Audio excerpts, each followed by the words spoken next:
Most people think money is about hard work, intelligence, or luck. That's the lie. Money is primarily psychological. Two people can earn the same salary, have the same education, and live in the same city. Yet one builds wealth and the other stays anxious and broke.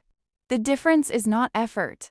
It's how their brain relates to money. Your financial life is a mirror of your internal beliefs, not your potential. From childhood, money is loaded with emotion before it's ever understood logically. You absorb fear, shame, scarcity, or guilt around money long before you learn math. If you grew up hearing money is hard to earn, rich people are greedy or were not meant for that life, your brain links money with stress and danger. Later, when opportunities appear, your subconscious quietly sabotages you. Procrastination, self-doubt, underpricing yourself, or quitting too early, not because you're lazy, but because your mind is trying to keep you emotionally safe. Here's the uncomfortable truth. Your brain does not want you rich.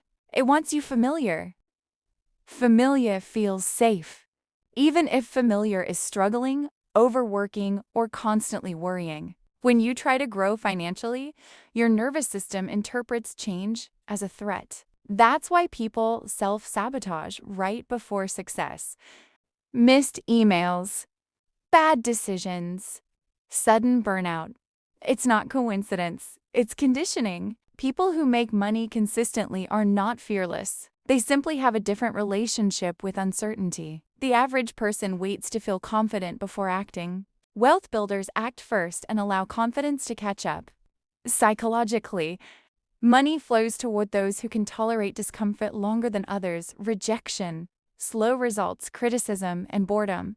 This is why talent alone never predicts income. Emotional regulation does. Another hidden factor is identity. Your income rarely exceeds what you subconsciously believe you deserve. If you see yourself as just getting by, still learning, or not there yet, you'll unconsciously cap your earnings. The mind protects identity at all costs. To earn more, you don't just need better skills, you need a new self-concept. This is why affirmations fail if they don't match behavior. Identity changes through action, not words. There's also a psychological pattern called delayed self-trust. Many people keep preparing forever.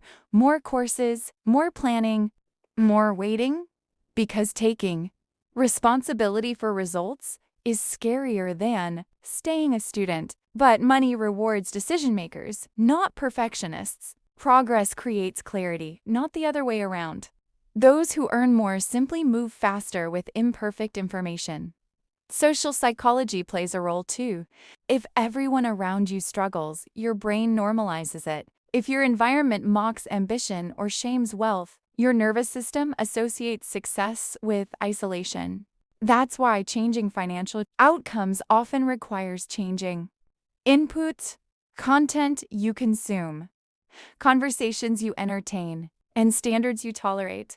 Your income is partially shaped by what you repeatedly listen to. Spending behavior is psychological as well. People don't spend money, they spend emotions, stress buying, status buying, comfort buying. If money disappears quickly, it's often because it's being used to regulate feelings, not to build stability. Wealthy individuals delay emotional gratification and prioritize long-term calm over short-term relief.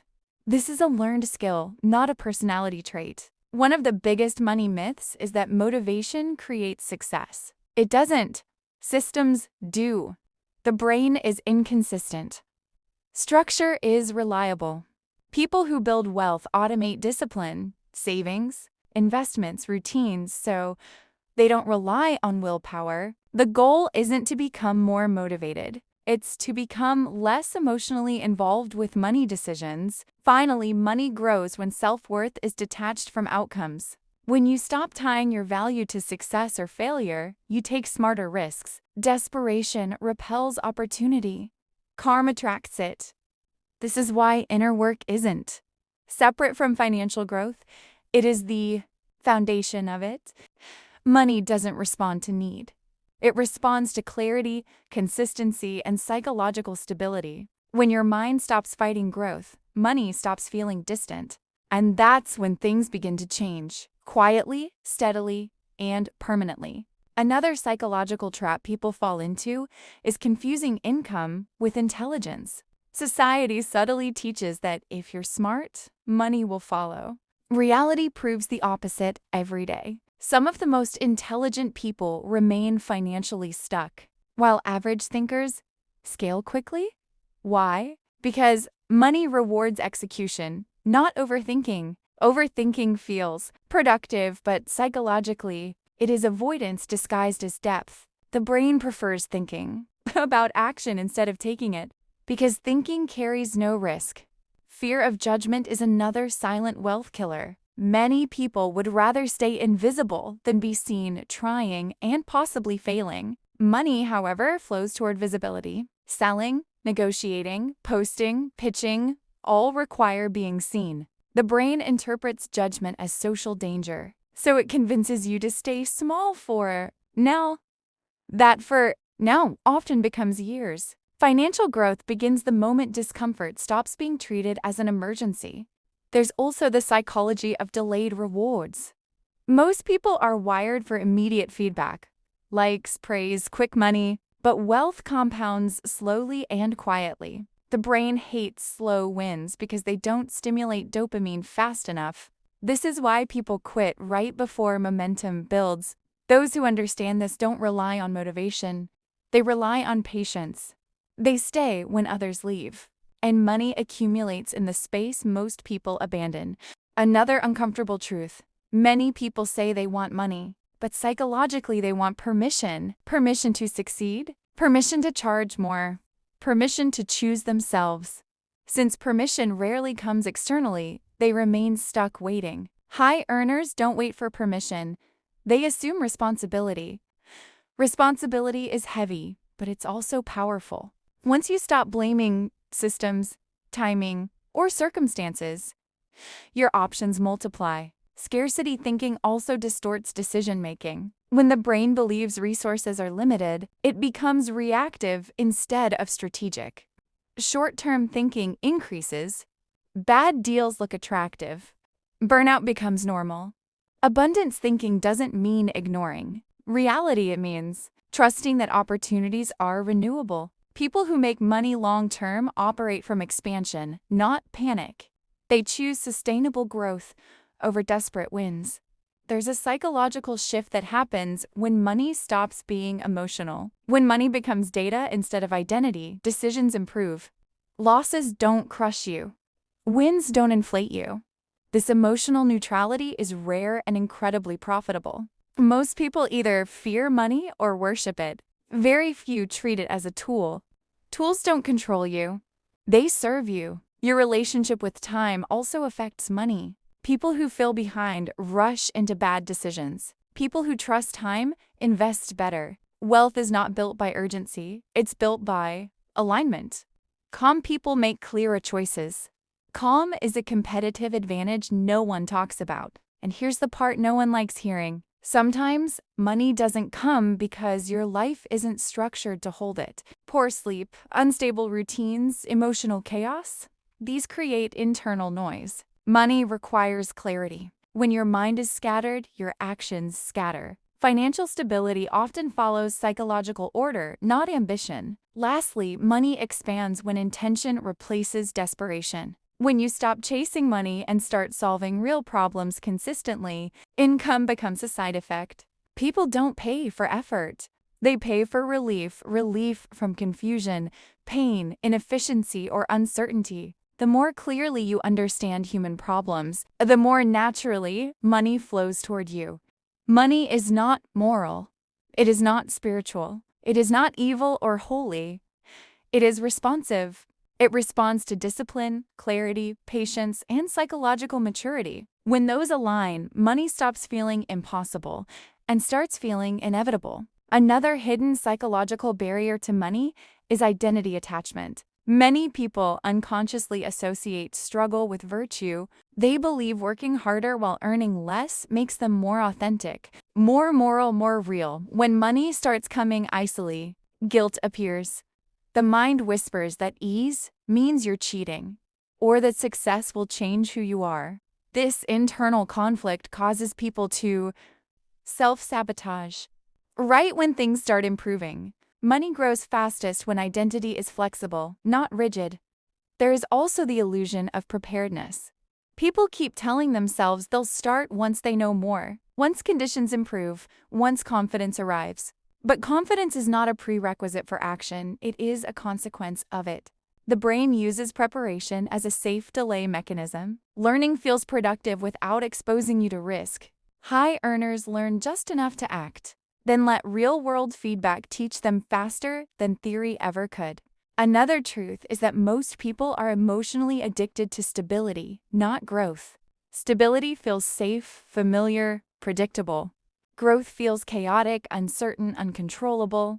Money lives in uncertainty. New income streams, new skills, new markets all require stepping into environments where you're temporarily incompetent. The brain resists this because incompetence threatens ego. Those who make money repeatedly have learned to tolerate being bad at something longer than others. Comparison also destroys earning potential. When people constantly measure their progress against others, they lose sight of their own trajectory. Envy drains energy. It turns focus outward instead of inward. Money follows focus. People who compare obsessively end up imitating paths that don't suit their temperament, strengths, or circumstances. Sustainable money comes from alignment, not imitation. Another uncomfortable factor is decision fatigue. When life is filled with too many small choices, what to wear, what to eat, what to watch, mental energy depletes. Financial decisions then become reactive instead of intentional. Many high performers simplify their lives aggressively, not because minimalism is trendy, but because clarity is profitable. Fewer decisions mean better decisions. Better decisions compound into money. People also underestimate the psychology of consistency. The brain loves novelty, but money loves repetition. Doing the same boring thing every day feels uninspiring. Yet that's where results hide. Most people quit because boredom feels like failure. In reality, boredom often means you're finally doing what works. Those who endure monotony quietly separate themselves financially from those constantly chasing excitement. There's also a misconception that passion creates money. Passion helps, but structure sustains. Many people burn out because they rely on emotional drive instead of systems. Systems work even when motivation disappears. The brain prefers inspiration, but money prefers discipline. When discipline takes over, income becomes predictable instead of accidental. Another psychological shift happens when you stop personalizing rejection. A no is not a judgment of your worth, it's information. People who internalize rejection emotionally stop putting themselves out there. People who analyze rejection objectively refine their approach. Money rewards iteration, not perfection. Every rejection carries data, and data is leverage. Finally, the biggest psychological difference between those who struggle and those who earn is self-trust. Not arrogance, not blind optimism, self-trust, the belief that you can figure things out as you go. This belief reduces fear, increases speed, and prevents paralysis. When you trust yourself, uncertainty stops being terrifying and starts being navigable. Money doesn't require you to become someone else. It requires you to become more honest, more consistent, and more psychologically aware. Once the internal resistance dissolves, external opportunities suddenly feel less blocked. The world doesn't change, your perception does, and that shift alone can change your financial reality.